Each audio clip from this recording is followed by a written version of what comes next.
Role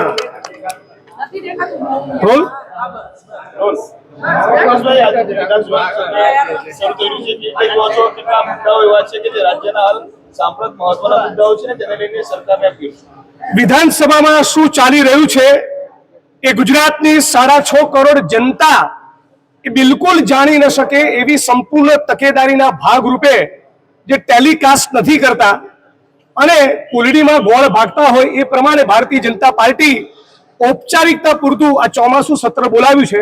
આ ચોમાસું સત્ર પૂર્વે ગુજરાતની જનતાના કેટલાક પ્રાણ પ્રશ્નો સળગતા સવાલોને લઈને અમે એક જન સત્યાગ્રહનો વિધાનસભા ઘેરાવનો કોલ આપેલો, પણ પૂર અને ભારે વરસાદની આગાહીના કારણે જે એલર્ટ હતું એ લોકહિતમાં અમે લોકોએ કાર્યક્રમમાં ટાળ્યો છે। પણ વિધાનસભાનું સત્ર તોફાની બની રહેશે।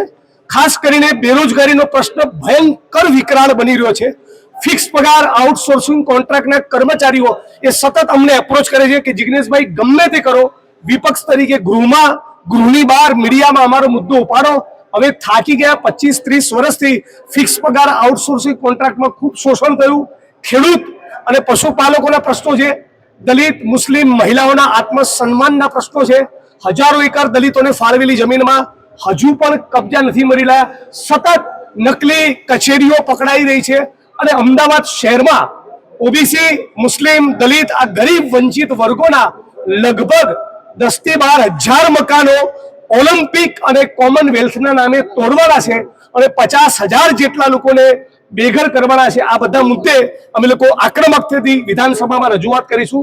જે 4-5 બિલો આવી રહ્યા છે એમાં કર્મચારીઓ માટેનું બિલ એ સૌથી ડેન્જર, સૌથી ખતરનાક છે।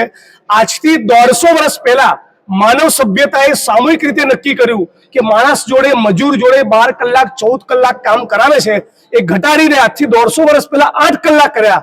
આ ગુજરાતની ભૂંડી ભાજપ સરકાર એ વિધાનસભાના મંચ ઉપર લાજવાના બદલે 8ના બદલે 12 કલાક કામદારોએ કામ કરવું જોઈએ એવું સત્ર લાવી રહ્યું છે। ધારાસભ્યોએ મત વિસ્તારમાં ફરજિયાત હાજરી નહીં પુરાવાની।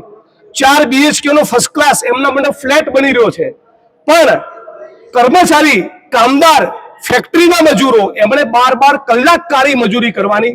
એટલે પૂંજીપતિ, ઉદ્યોગપતિ, માલિકોની ચાપલુસી કરવા માટે ગુજરાતની ભાજપ સરકાર આ વિધાનસભાના મંચનો ઉપયોગ કરી રહી છે।